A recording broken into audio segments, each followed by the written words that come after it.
Olá novamente, depois de muito tempo, não é? Então, gostaria de agradecer as mais de 3.000 visualizações do nosso primeiro vídeo, um vídeo piloto do canal, até para ver como seria a aceitação, né? E também o feedback de vocês. Também gostaria de pedir desculpas aí pela demora na saída do outro vídeo após aquele, pois tinham alguns projetos paralelos, né? E que tomavam bastante tempo.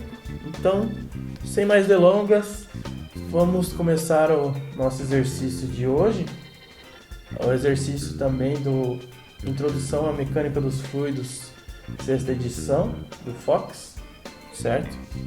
Novamente vamos trabalhar com o Teorema de Transporte de Reynolds, que, como foi explicado no primeiro vídeo, ele trata da taxa de variação de uma propriedade N no sistema em relação ao tempo.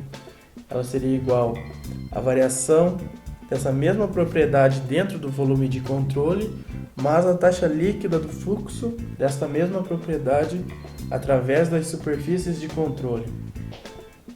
Essa é a formulação geral do Teorema de Transporte de Reynolds. Como o nosso exercício de hoje a gente vai precisar usar a conservação da massa, então vamos deixar ele um pouco mais específico, onde essa propriedade N, no nosso caso, seria a massa, né? Uma propriedade extensiva. Aplicando o Teorema de Transporte de Reynolds para a conservação da massa, né? Teremos que a variação da massa no sistema teria que ser igual a zero. A gente chegaria nessa equação aqui.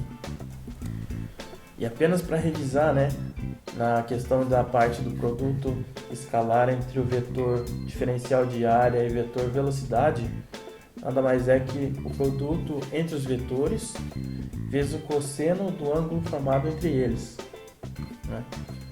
Como expliquei no primeiro vídeo, até o pessoal que não assistiu o primeiro vídeo, o link vai estar na descrição deste vídeo. Vamos lá para o nosso exercício 4.28 do livro Introdução à Mecânica dos Fluidos, Fox, sexta edição.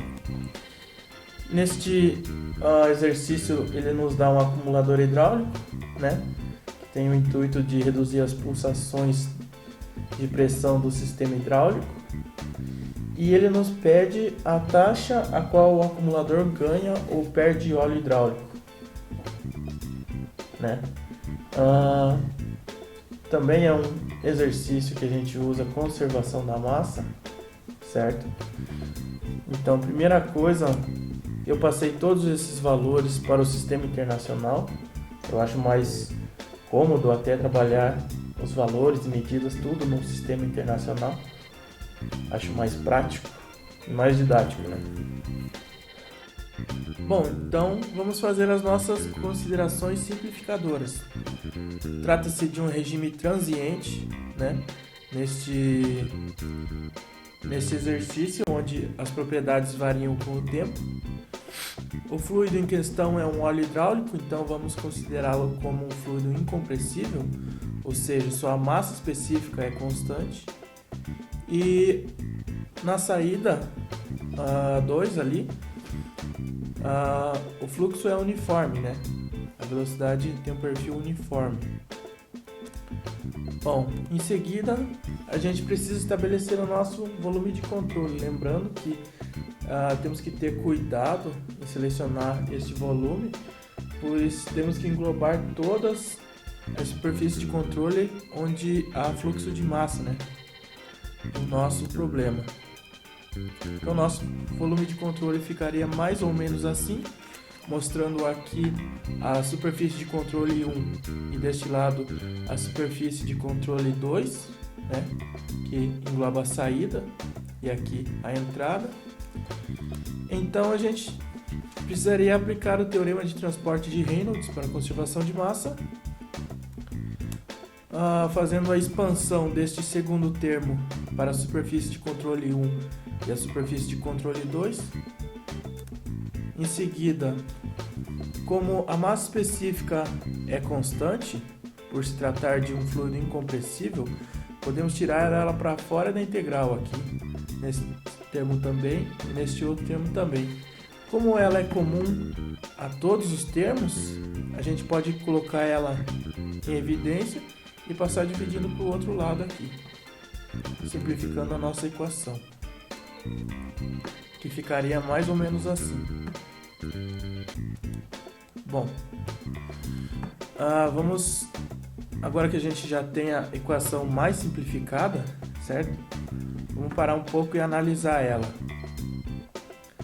Esse segundo termo ali, a velocidade vezes a área, nada mais é que a vazão volumétrica nessa entrada aqui. Vazão volumétrica que eles nos deu, né, de entrada, e na saída ele só nos deu o diâmetro e a velocidade.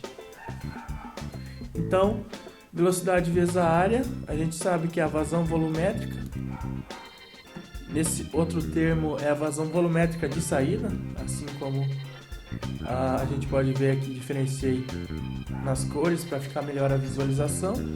E este termo aqui trata-se da variação volumétrica ao longo do tempo, ou seja, essa taxa com que sobe ou desce esse nível de fluido. Bom, lembrando aquelas considerações sobre o produto escalar entre o vetor velocidade e diferencial de área, como aqui está entrando nessa superfície 1, está entrando, ele fica o sinal negativo, e aqui na saída, positivo, certo? Isolando a variação de volume em relação ao tempo e substituindo os nossos valores na equação,